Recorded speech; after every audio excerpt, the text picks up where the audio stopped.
Hello everyone and welcome to Sinful Gaming. I hope you're all doing well, I hope you're all staying safe, and most of all, I hope you're all fighting out war against the grey. Today's video we're going to talk getting started with the Middle-earth strategy battle game, and today we're going to take a look at the army of Moria. That is the goblins of Moria, not those pesky bearded people, the dwarves. That's right, the goblins, the one true rulers of Moria. Man, I probably annoyed a few people with that. Anyway, in this video, we're going to talk about the army bonus for the army, talk a little bit about how that affects the army before looking at a couple of units we recommend to get started with for the faction. After this, we'll look at some other units to bring into the faction before finally showing you a little sample army list, putting it all into practice in a 300-point army list for you to use as some inspiration for starting your own Moria Goblins army for the Middle-earth strategy battle game. And so, to start with, the army bonus for the army is we cannot get out, they are coming. Now, friendly Moria Goblin models involved in a fight where their opponent is trapped receive a +1 bonus to their fight value.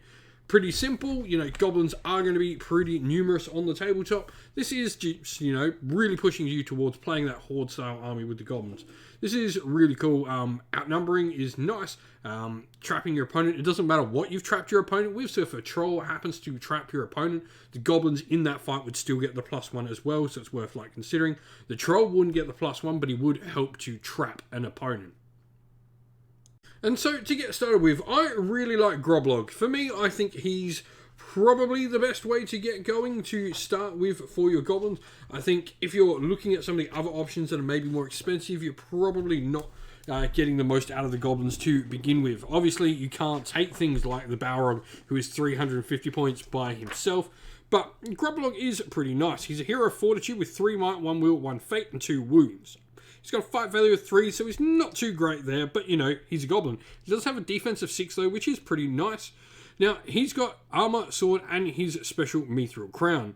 At the start of each fight phase, before heroic actions are declared, you roll a d6. On a 4+, all friendly Moria goblins within 3 inches of Groblog gain +1 fight until the end of the phase.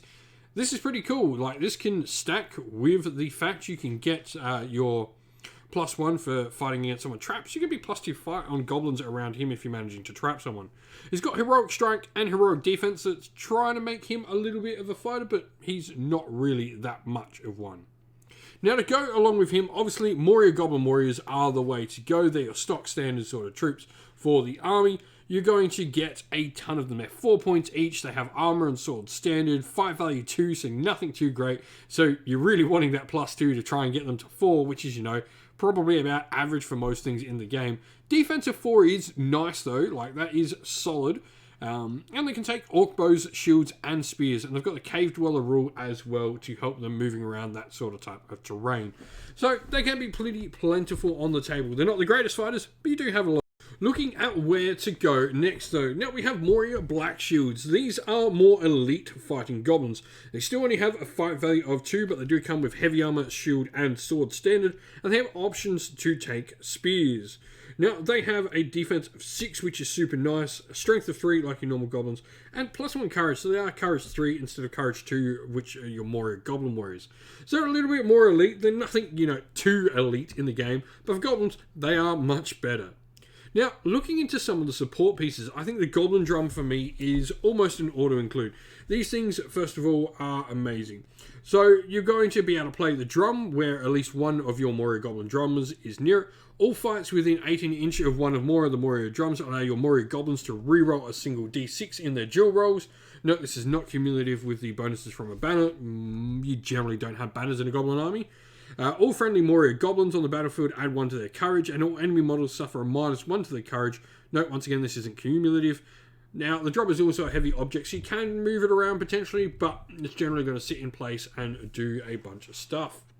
Now, what I like about this little set here is you're going to get a Moria Goblin Captain as well, which is really nice, but the Goblin Shaman, I think, is really nice. He's got the Fury Moria Goblin power there, along with Transfix. A couple of solid, nice magic powers there to use to boost up your goblins. Now, if we're looking into some other types of troops, Moria Goblin Prowlers, I think, are an interesting option. They're going to have fight value 3, so slightly better than most of your other goblins. Defense 4, and they've got armor, two-handed axes, and throwing daggers. They've also got the Backstabbers rule on top as well for the army, which is really nice. This is going to give them the ability to, if this model receives a +1 to wound rolls when making strikes against trap models. So this really does sort of push into that +1 fight, being able to get, you know, that bonus on the +1 to wound as well is nice. And then lastly, a really interesting unit, and probably one of my favourite models, I think, in the Middle-earth range, is the Warg Marauder. This is a Warg that has 3 goblins riding on it. These 3 separate goblins have a bow, and only one of them will count towards your bow limit. They've got, you know, one with a shield on there. So they've got a couple of extra rules. So effectively, when the Warg's slain, they all fall off it. On the hunt, a Warg Marauder can always fire an orc bow shot for each goblin with an orc bow that is alive upon its back, even if it's moved its full movement. And then a lethal unit, whilst the goblins remain mounted upon the Warg, the entire model gains the terror and adds +1 to its courage. Additionally, in combat, a Warg Marauder may make an additional attack for each goblin after the first that is still mounted upon the Warg, as long as it did not shoot in the shoot phase. So you can do some stab. And so here we have our sample army list for Moria. Now we've got Groblog, he's going to be our first hero. He's also going to be our leader. Now his warband is completely full. We have 4 Moria Goblin Black Shields. We then have a Moria Goblin Drum. And then we've got 2 Goblin Prowls and 3 Goblin Warriors, 2 with Spears, 1 with an Orc Bow, and a Warg Marauder in the warband as well. This gives us a good variety. He's got a nice solid troop around him. He's got the Goblin Drum in there to give you all the bonuses. You've got some good fighters in those Prowlers and Warg Marauder, which is just an awesome model to have. Now we then got a second minor hero, which is our Moria Goblin Shaman. He's once again got a full warband of 6 warriors this time, 3 black shields and 3 goblin warriors, 1 of them with spear and 2 with bows, giving you 4 bows in total and 18 warriors at 300 points, which is pretty nice. It's a decent amount of warriors. You've got some good abilities across the table. You know, you've got a fast moving piece. You've got the ability to move around with your drums as well. That's going to give you plenty of bonuses. Groblog is really cool as a character. His ability to give you some extra fight, along with the ability of Moria just to outnumber. If you've been playing with the army of Moria, let us know how you've been going down in the comments below.